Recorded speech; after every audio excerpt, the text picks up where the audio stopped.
नमस्कार दोस्तों, आज की हमारी कहानी है बहन भाई का रिश्ता। बहन की शादी को 6 साल हो गए हैं। मैं कभी उसके घर नहीं गया। होली, दिवाली, रक्षाबंधन पर कभी भी नहीं। मम्मी पापा जाते हैं। मेरी बीवी एक दिन मुझे कहने लगी, आपकी बहन जब भी आती है उसके बच्चे घर के हाल बिगाड़ कर रख देते हैं, खर्च डबल हो जाता है। और तुम्हारी माँ हमसे छुप छुपा कर कभी उसको साबुन की पेटी देती है, कभी कपड़े, कभी सर्फ के डब्बे और कभी कभी तो चावल का थैला भर देती है। अपनी माँ को बोलो, ये हमारा घर है, कोई खैरात सेंटर नहीं।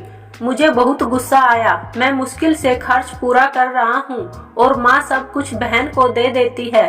बहन एक दिन घर आई हुई थी। उसके बेटे ने टीवी का रिमोट तोड़ दिया। मैं माँ से गुस्से में कह रहा था, माँ बहन को बोलो कि यहाँ रक्षाबंधन पर आया करे बस। और ये जो आप साबुन, सर्फ और चावल का थैला भर कर देती है ना, इसको बंद करे सब। माँ चुप रही, लेकिन बहन ने मेरी सारी बातें सुन ली थी। बहन कुछ ना बोली। 4 बज रहे थे। अपने बच्चों को तैयार किया और कहने लगी, भैया मुझे बस स्टॉप तक छोड़ आओ। मैंने झूठे मुंह कहा, रह लेती कुछ दिन और, लेकिन वह मुस्कुराई। नहीं भाई, बच्चों की छुट्टियां खत्म होने वाली हैं। फिर जब हम दोनों भाइयों में जमीन का बंटवारा हो रहा था तो मैंने साफ इनकार किया, भाई मैं अपनी जमीन से बहन को हिस्सा नहीं दूंगा। बहन सामने बैठी थी, वह खामोश थी, कुछ ना बोली। माँ ने कहा, बेटी का भी हक होता है, लेकिन मैंने गाली देकर कहा, कुछ भी हो जाए मैं बहन को हिस्सा नहीं दूंगा।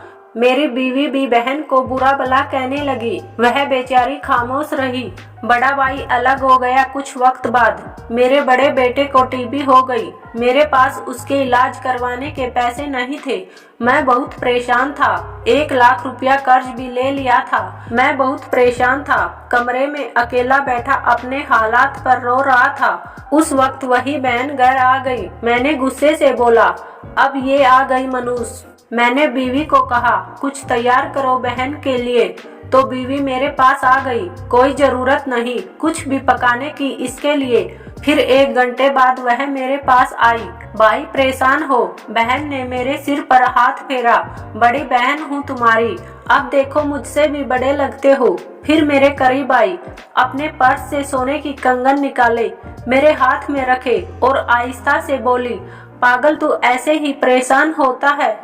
ये कंगन बेचकर अपना खर्चा कर, बेटे का इलाज करवा। शक्ल तो देख जरा, क्या हालत बना रखी है तुमने। मैं खामोश था, बहन की तरफ देखे जा रहा था। वह आहिस्ता से बोली, किसी को ना बताना कंगन के बारे में, तुमको मेरी कसम है। मेरे माथे पे बोसा किया और 1000 रुपये मुझे दिया, जो 150 के नोट थे, शायद उसकी जमा पूंजी थी। मेरी जेब में डालकर बोली, बच्चों को कुछ खाने के लिए ला देना, परेशान ना हुआ कर। जल्दी से अपना हाथ मेरे सिर पे रखा, देख तेरे बाल सफेद हो गए हैं। वह जल्दी से जाने लगी। उसके पैरों की तरफ मैंने देखा। टूटी हुई जूती पहनी थी, पुराना सा दुपट्टा ओढ़ रखी थी। जब भी आती थी वही दुपट्टा ओढ़ कर आती। हम भाई कितने मतलब परस्त होते हैं, बहनों को पल भर में बेगाना कर देते हैं और बहनें भाइयों को जरा सा भी दुख बर्दाश्त नहीं कर सकती।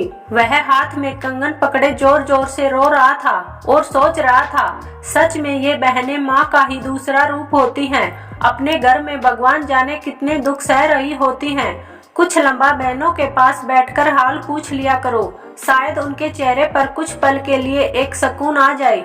धन्यवाद दोस्तों। अगर कहानी पसंद आई हो तो वीडियो को लाइक और चैनल को सब्सक्राइब जरूर करें।